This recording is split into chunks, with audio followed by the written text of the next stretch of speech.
Fala pessoal, tudo certinho? Vamos resolver 6 questões que resumem a biologia no Enem, tanto em questão de conteúdo mais prevalente, como também ao nível de dificuldade dessas questões. E claro, vou passar para vocês umas dicas de como resolver essas questões de maneira mais eficiente, algumas estratégias aqui, certo? Então olha só, a primeira questão que eu separei para vocês, te liga que todas elas serão questões do Enem, tá?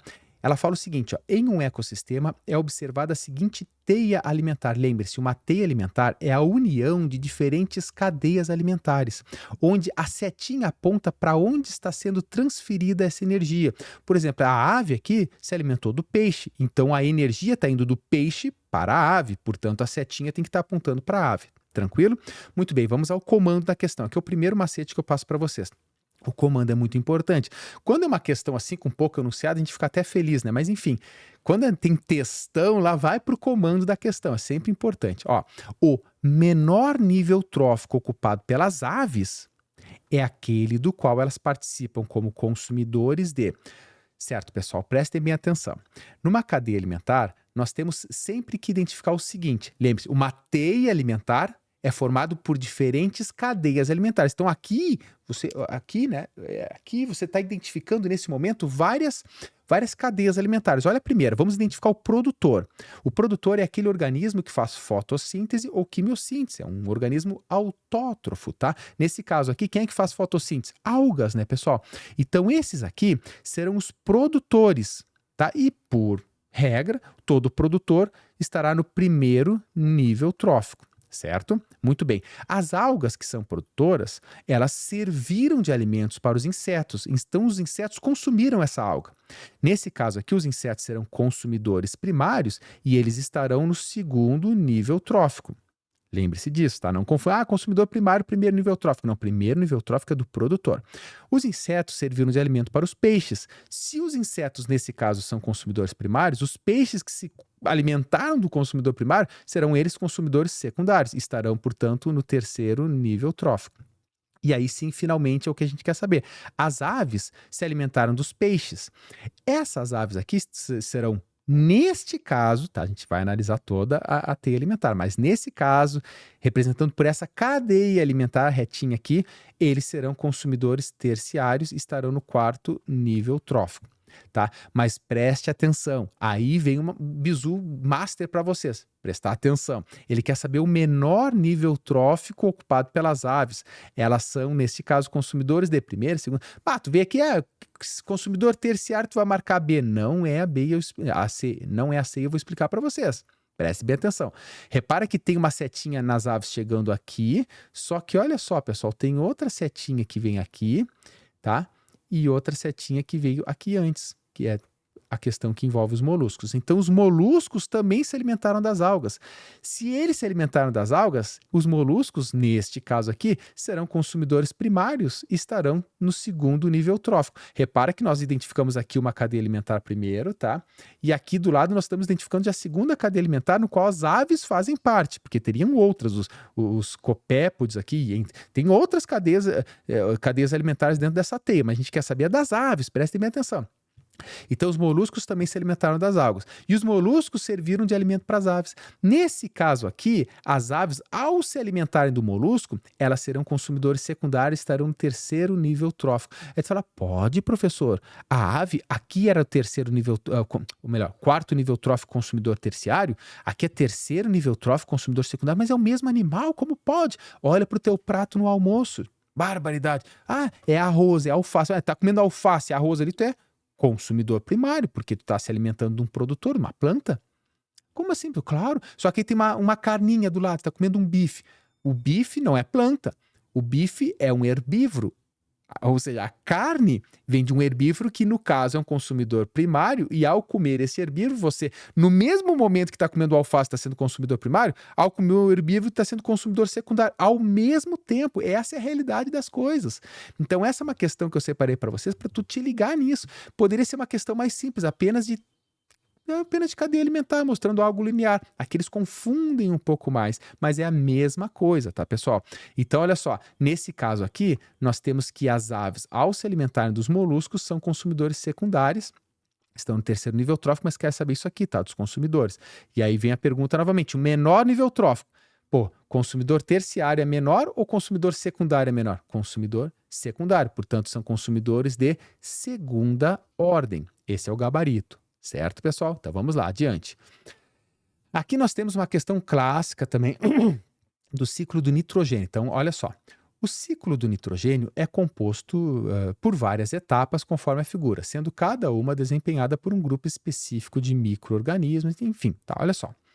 Vai lá, ao comando da questão. Se o grupo dos micro-organismos decompositores fosse exterminado, qual etapa não ocorreria? Vamos à análise aqui, tá? De uma maneira bem assim, imaginária mesmo. Ó, atenção, Christopher Nolan, vamos fazer um filme sobre isso.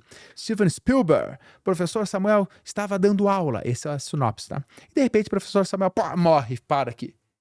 E a live tá rodando aqui, tá rodando a live, tá? Imagina que é uma live. Aí, o professor morreu, mas não tem mais decompositores. Eles estão falando aqui, tchê, te liga. Os decompositores foram exterminados nesse mundo fictício aqui. O que está acontecendo? O professor Samuel está lá. 1 ano depois, o professor Samuel está lá, já todo seco, sem água, sem líquido, evaporou tudo. No entanto, cadê os decompositores para decompor? Quando passa 50 anos, vocês mostrando para os netos de vocês, olha lá, foi meu professor, a live já está rolando há 50, a live bateu recorde no YouTube, está lá o professor Samuel Cunha parar 100 anos. Não vou entrar em decomposição, né, pessoal? Então, o que acontece aqui? Lembrando, o gás nitrogênio está na atmosfera, só que quase 80% do ar que entra no teu pulmão volta, é gás nitrogênio, tu não assimila isso. Você precisa que o gás nitrogênio entre na cadeia alimentar para você pegar pela boca, né? Pela alimentação, literalmente. Então, tem duas formas da transformação da amônia. Amônia é um composto nitrogenado, tá? O gás nitrogênio pode se transformar em amônia, mas repara que nesse caso aqui, tá? Nesse caso, não são decompositores que fazem isso. Os decompositores fazem o quê? Lembra do professor Samuel Cunha lá? Eles vão pegar restos de animais, de detritos, de qualquer coisa que estão, e vão, ao fazer a decomposição, transformar isso no composto nitrogenado amônio, que segue no ciclo do nitrogênio. Então fica fácil a questão, porque quem faz com o gás nitrogênio para amônia são, já vou mostrar para vocês, são bactérias, tá? Associadas, por exemplo, a raízes de leguminosa, que faz o gás nitrogênio, né, faz a transformação desse gás nitrogênio em amônia, tá? No entanto, te liga, ele quer saber se fosse exterminados os decompositores, e os decompositores estão atuando em detritos. Então, obviamente, qual etapa não aconteceria? Seria a etapa 2, alternativa B. Aí tu fala, professora, eu não consigo lembrar muito isso. Bom, aí eu trago uma imagem para vocês, prestem bem atenção. Eu falei para vocês que a primeira, quando você pega, né, você não, bactérias, por exemplo, o N2, que é o nitrogênio que está na atmosfera, o gás nitrogênio, tá? Lembre-se, você põe no teu pulmão, você devolve, você não consegue assimilar ele. Então você vai depender de bactérias associadas a raízes de leguminosas, tá? Todos nós dependemos disso, tá? E também algumas outras bactérias que estão no solo. Perfeito? Mas gravem essas aqui. Elas são do grupo que a gente chama de Rhizobium. Então, esse gás nitrogênio que está na atmosfera vai ser transformado, vai ser assimilado, ou a gente pode chamar melhor de fixado, ele será fixado, será fixação, e transformado, portanto, em amônia. Tá? Claro, tem uma transformação bioquímica ali, mas de maneira geral a gente pode falar que esse gás nitrogênio foi incorporado e que foi transformado em amônia. E a amônia, agora sim, ela segue por outras etapas. A amônia vira nitrito, o nitrito vira nitrato num processo que chamamos de nitrificação. Também existem outras bactérias aqui que fazem essa transformação, que nem era méritos dessa questão, tá? E depois tem a desnitrificação, onde o nitrato vai voltar para a atmosfera, tá? Vai voltar como N2, como gás nitrogênio. Só que olha só, o que o exercício perguntou era isso aqui, tá vendo? Olha lá, tanto a morte de animais quanto as excretas desses animais, eles caem ali. Como é que eles vão se... O que acontece com aquilo ali? São os decompositores que pegam isso aqui, tá? Bactérias, fungos, tá? E transformam em amônia. E aí a amônia segue o ciclo que eu mostrei para vocês, o ciclo do nitrogênio. Então eu volto aqui para mostrar, ó. Aqui, ó, se aqueles detritos, aquelas excretas, aqueles restos de animais, de folhas, de plantas, se não fossem decompostos, isso aqui não aconteceria. Tá? Então o que pararia é essa etapa 2 aqui que eles demonstraram. O que não pode acontecer, tá, pessoal? A gente depende dos decompositores. Você viu? Professor na live lá ainda, né? Beleza. Muito bem.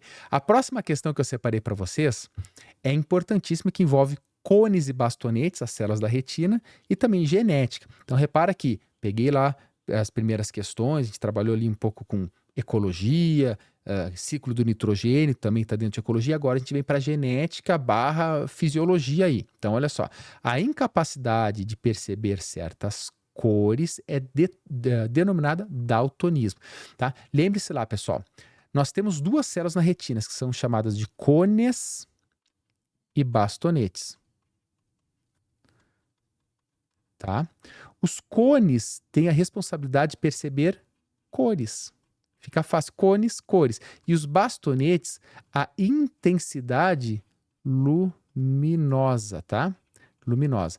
Esse é o bizu que vocês têm que saber. Professora, lembre-se, cones e bastonetes para o Enem, cai muito isso, certo? Ó, um tipo raro é classificado de tritanomalia e corresponde a um defeito nos cones, tá aqui, né, que eu mostrei para vocês que tem a ver com cores e, portanto, tem tudo a ver com daltonismo, né, sensível à cor azul.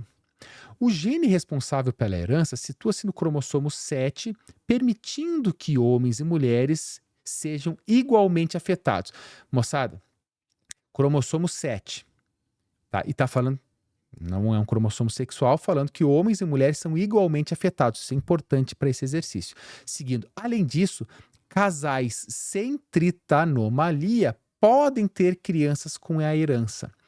Então, olha só, pessoal, importante a gente se ligar. Vamos começar nessa aqui de baixo, tá? Casais, então você pega aí um homem, pega uma mulher, tá? Ele vai ter um filho. Vamos imaginar ali um filho homem aqui. Esse filho tem essa condição, tem esse daltonismo, só que os pais não têm. Em qual condição genética pode acontecer esse fato? Bom, somente se os pais forem heterozigotos para uma determinada característica e essa condição, essa doença, for recessiva. E, portanto, a criança herdou os alelinhos recessivos tanto do pai quanto da mãe. Somente nessa condição, e, portanto, se trata de uma doença recessiva e não está ligada ao sexo. Por quê?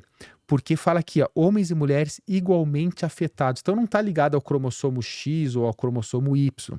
Até porque ele falou aqui cromossomo 7, tá bom? Então não pode ser ligado ao X, nem ligado ao Y, nem ligado ao X aqui de novo. E também não pode ser dominante. Por que não pode ser dominante? Porque se fosse dominante, vocês concordam que os pais, se tiveram um filho com a doença, obrigatoriamente eles têm que ter também. Como é que é algo dominante, portanto, mesmo tu sendo em heterozigoto, teria essa doença, e o teu filho não tem? Velho, mágica, não pode, tá? A biologia tá aí para explicar. Então fica aqui, ó, autossômico recessivo, alternativa D. Questãozinha boa também. Muito bem, essa é uma questão clássica que envolve botânica, tá? Durante sua evolução, as plantas apresentaram grande diversidade de características, as quais permitiram sua sobrevivência em diferentes ambientes. Na imagem, 5 dessas características estão indicadas por números. Muito bem, moçada. Olha só. Então aqui tem a legenda. Vamos sempre ao comando antes de ver grandes gráficos ou tabelas. Ó, a aquisição evolutiva. Então, a aquisição evolutiva que permitiu a conquista definitiva do ambiente terrestre pelas plantas está indicado pelo número. Então, quer saber conquista definitiva, tá? Do ambiente terrestre. Aí muitos alunos pensam assim, eu me lembro, tem o xilema e o floema. Calma, tá falando conquista definitiva. Então, olha só, a legenda tá aqui. Cai quem quer, legenda tá aí. Cai quem quer. Ó, 1. Surgiu embriões protegidos no gametófito, então no corpo feminino, né, no corpo materno. Surgiu aqui e surge aqui, então, portanto, as plantas. É isso que difere plantas das algas verdes, que foram ancestral dessas plantas. Então aqui surge das briófitas para isso. Esse é o primeiro grupo briófita, tá?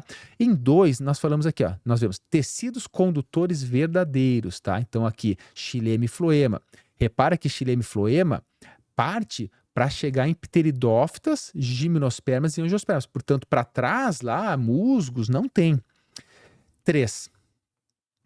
Formação de tubo polínico.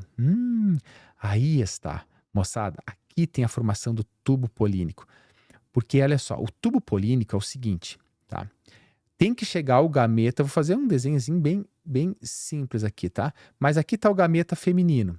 E a partir ali do grão de pólen, esse grão de pólen, ele encosta aqui e ele tem que chegar até lá. Só que repara que nesse caso aqui, ao formar o que a gente chama de tubo polínico, eu vou representar aqui, que ele vem trazendo, ele traz até encontrar os gametas masculinos e femininos para ocorrer a fecundação, não houve aqui, nesse caso, a obrigatoriedade da água, coisa que acontecia antes em pteridófitas, tá? Aqui, ó, tudo isso aqui acontecia, tá, pessoal? Eles precisavam daqui para cima da água, ou seja, o gameta masculino tinha que nadar até o gameta feminino. Portanto, como é que tu vai nadar se tem flagelo se não tem água? Tu precisa de água naqueles grupos. E, portanto, há uma dependência da água, vocês concordam? E o tubo polínico fez com que, a partir desse grão de pólen que forma o tubo polínico aqui, para ocorrer fecundação masculino e feminino, cara, tu não precisa de água aqui, tu não precisa nadar. Há a formação do tubo polínico, que só surge em gimnosperma e angiosperma depois, né? A partir dali, esses dois grupos têm. Então, o que deu a conquista definitiva está aqui na alternativa C, que foi o tubo polínico, que é isso aqui, tá, pessoal? Então, olha só, pensando numa forma de revisão, pega ali as briófitas, que são os primeiros, não tem quase nada, né? Tem um corpinho ali, tá protegido no corpo materno, embrião e tal. Quando chega a pteridófitas, aí já tem xilema e floema, tá? Só que ali ainda é muito simples o grupo, ele não é grupos muito grandes, tá? Aí quando chega nas gimnospermas, tô dando a principal característica, tá? Quando chega aqui nas gimnospermas, já tem o grão de pólen formando o tubo polínico, tá? E já forma a semente também. E em angiospermas, aqui em 5, a produção de frutos. Aqui tem flores e frutos nas angiospermas que aí sim fazem com que elas tenham uma grande diversidade aí na questão evolutiva, tá? Então fica aí uma questão que foi considerada difícil, tá? Muitos alunos marcaram 2 achando, são os tecidos verdadeiros, né?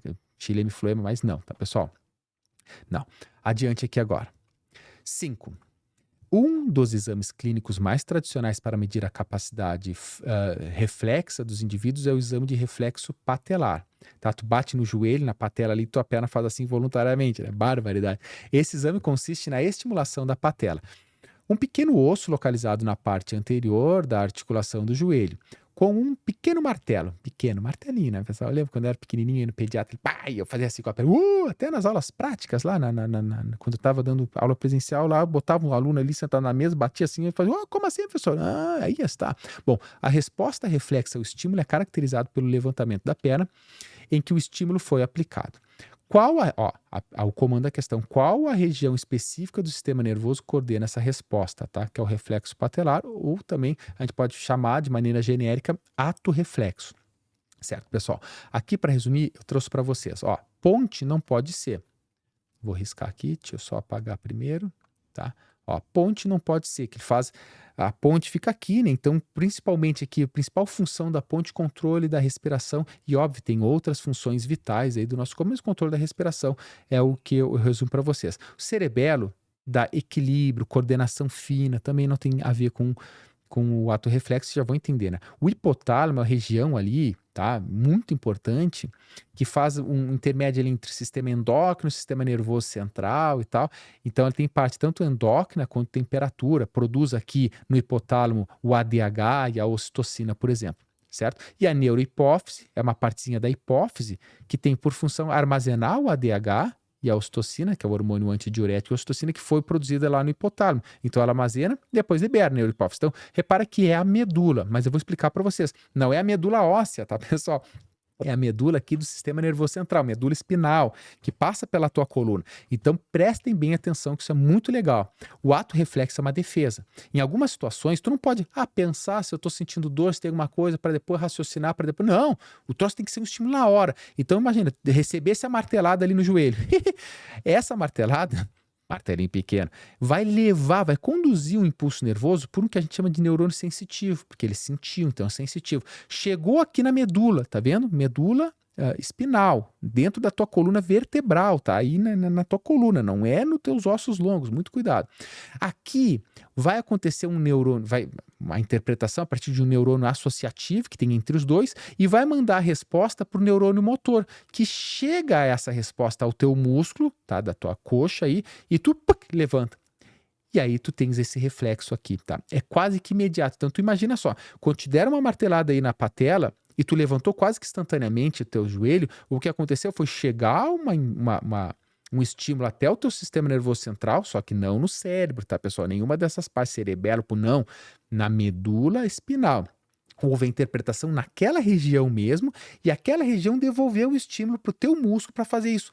É extremamente rápido esse impulso nervoso e, consequentemente, essa resposta. Mas ela é uma defesa, tá, pessoal? O ato reflexo é uma defesa. Por exemplo, tu toca numa panela quente, tu vai tirar a mão antes de pensar.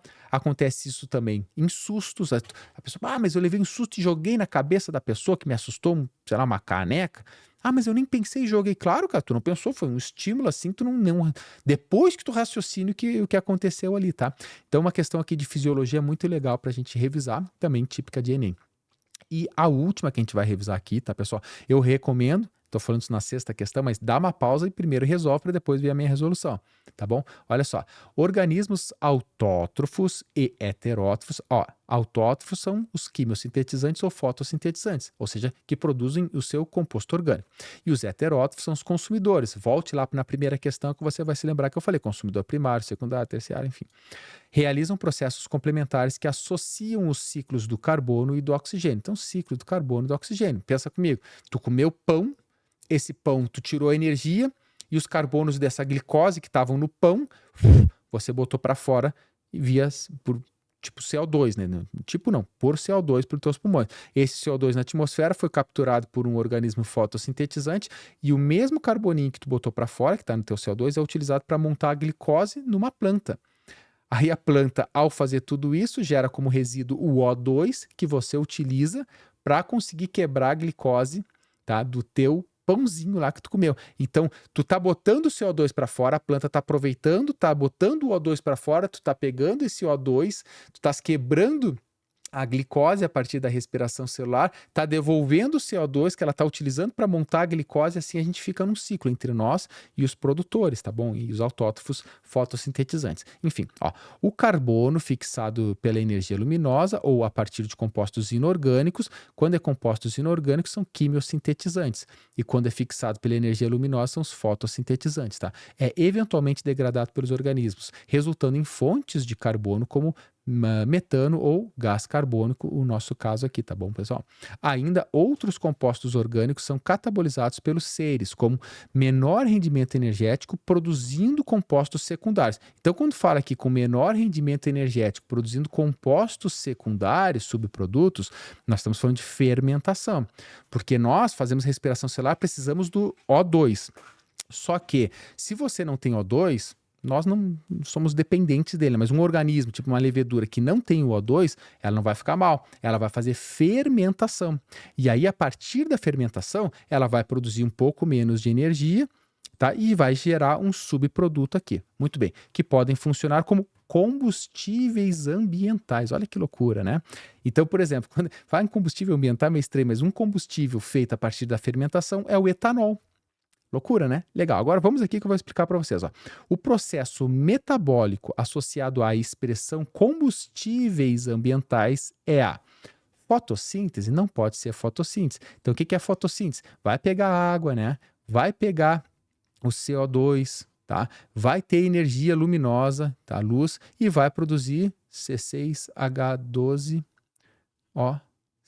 que é a glicose, tá? E vai também liberar aqui o O2, tá? De uma maneira bem simplificada aqui, tá? Esse C6H12O6, que é a glicose, tá? Glicose, vai servir para fazer fermentação ou para fazer a respiração. Então, a fermentação é a alternativa correta porque, como o próprio exercício diz, é um menor rendimento energético, só que produzindo compostos secundários. Então, a glicose vem para a fermentação e a fermentação tem alguns tipos de fermentação. Mas quando se fala em combustível, é a produção de vou escrever aqui embaixo, né? De etanol.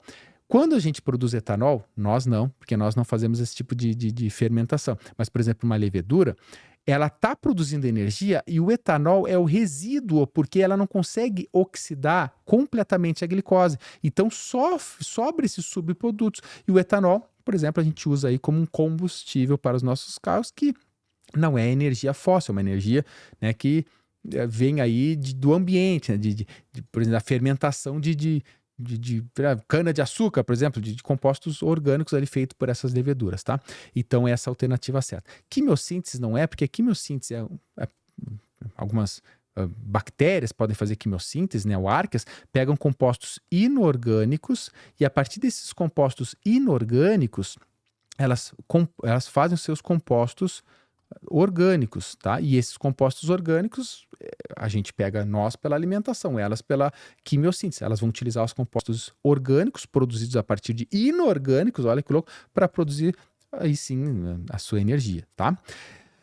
E aí vem a D, respiração aeróbica. Por que não pode ser? Respiração aeróbica é o que a gente faz, só que a respiração aeróbica precisa do O2 e nela a glicose, que é o C6H12, O6, ela é completamente degradada, liberando 6 moléculas de dióxido de carbono, tá? E essas moléculas de dióxido de carbono vão para a atmosfera para quê? Para as plantas, a partir da luz, fazer e montar a sua glicose, tá? Então não é porque não sobra, não tem um subproduto que é um combustível. O subproduto aqui seria o CO2, seria o resíduo no caso, né?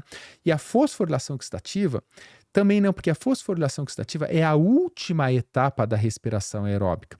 Lembre-se, glicólise, ciclo de Krebs e fosforilação oxidativa, ou cadeia transportadora de elétrons. Então não tem sentido aí, porque nem é um processo em si, é uma parte de um processo, tá? Então a fermentação é isso, certo, moçada? Então, novamente aqui revisando como é que são, onde é que estão os pontos aqui, tá? Tá falando aqui, outros compostos orgânicos são catabolizados pelos seres com menor rendimento energético, inclusive, enquanto que a fermentação tem um saldo positivo de 2 ATPs, olha que loucura, a respiração celular, que é o que a gente faz, que faz uma degradação completa, vamos botar aí numa média, tá, pessoal? É um pouco menos, mas organizando aqui, 38 ATPs. É loucura, né, pessoal? Loucura, muito mais eficiente. Só que tu pergunta, professor, nós fazemos fermentação? Sim. Mas a nossa não é a fermentação alcoólica, tá? A fermentação lática, é um outro tipo de fermentação. Nós fazemos a respiração celular e, para complementar, fazemos a fermentação lática, tá? A gente não faz a alcoólica, senão a gente ia produzir etanol aí nas nossas células e ia dar um problema. Certo, moçada? Então essas são 6 questões para vocês revisarem aí, tá? São questões bastante... É claro, cada uma dessas questões, a gente poderia aqui fazer uma aula de quase 1 hora discutindo cada um desses pontos. Então a dica que fica para vocês é o seguinte: professor, eu não lembro muito bem de estar falando de fermentação, não lembro. Aqui no YouTube, pessoal, nós temos aula de fermentação. Ah, não lembro quimiossíntese. Procura quimiossíntese. Ah, não lembro de respiração. Temos aula completinha de respiração. Temos aula para tudo isso, tá? Então, se você não se lembra, que foi uma revisão bem assim, né? Para você mesmo treinar questões do Enem. Você vai atrás desse conteúdo. E se você vai fazer a prova do Enem, uma boa prova para vocês, né, moçada? Esse vídeo aqui deu quase 30 minutos, tá? Mas essa é a ideia. A ideia é vocês treinarem, vocês praticarem. Estamos juntos aí sempre, moçada. Eu sei que a prova do Enem é uma das provas mais... Não é difícil, tá? Em comparação a outras, mas é uma das provas mais exaustivas, mais cansativas que existem. É uma pressão pelo tempo que faz com que muitos alunos, às vezes, saibam o conteúdo, mas não consigam fazer uma prova boa porque não souberam administrar bem o tempo. Por isso que eu falo assim, metade do nosso estudo é a parte teórica, videoaula, tudo certinho. Mas a outra metade é a prática em exercícios. Façam bastante exercícios. Ah, professor, eu fiz exercício e não consegui fazer. Volta para a aula. Volta para o exercício. Façam muitos exercícios, certo? E dê o teu melhor na prova do Enem, moçada. Ó, nós temos sonhos, nós temos expectativas de passar num curso, muitas vezes a gente não consegue, tá tudo bem, levanta a cabeça, estuda, porque o estudo nunca é perda de tempo, tá? Ah, professor, mas eu estou estudando e nem sei o que. Estudo nunca é perda de tempo. É a nossa melhor forma que a gente tem aí de tornar uma população cada vez melhor, né? Pensando a nível do Brasil. Então, estou com vocês, sei que é um momento difícil, um momento complicado, mas levanta a cabeça, vai e dá o teu melhor. E se não for dessa vez, levanta a cabeça, segue estudando dentro das tuas possibilidades e o teu momento chegará. Estamos juntos, um grande abraço.